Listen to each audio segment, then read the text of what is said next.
Chi? Nah, baby. We are in danger. Chi did? Fana utama pano. Kwenda. Mwana wa Lindroad. Marutsiro ari kuita. We are no longer safe here. Fana utama bibi wangu.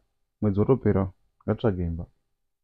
Saka kurutsa kumwana wa Lindroad kune chini chekuita mhosva dzatisingazivi pano. Takupomegwa especially nini. Ndonotonzi ndakamurova kana ndakati hazvichamisi. Lindroad ataure mavatiri ari kuita nekurutsa kwari kuita mwana Lindroad. Saka zvokurutsa kumwana Lindroad zvinoinesu. Anditi tiri pano tiri hama dzavo. Tiri hama dzavo here. Saka chiona mwana vanhu achirutsa. Saka kuzvikurutsa kwake iwe taura nyaya yako. Taura nyaya yenyu shomba. Pane dzimwe mhosva dzatogona kungopuwa mudiwa wangu so dzatogona kutsvagirwawo mhosva dzatisingazivi. But waibeji unoti pamba panapa pakanakisa zvokuti Lindroad pana hana kana pamuromo panogarika tinofira pano. Aiwa ngatitame mudiwa wangu mwedzi wapera. Ndoda kuziva reason yatikutamira. Ari kurutsa kawo. Saka zvokurutsa kwake zviri kupinda papi? Okay, saka munhu akarutsa ndisamurutsa. Akambodya chikafu chomba munomu.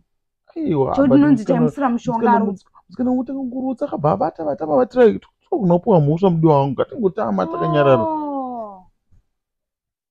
Taura nyaya yako. Bebe wangu kana usingadimira. Taura nyaya yako. Ndotama ndotama ndindobhadhara rendi panapa. Haunganimanikidzwa kubhadhara rendi pamba pasikachada kugara. Ndokona kungotama ndoganika kusiya kugara wega.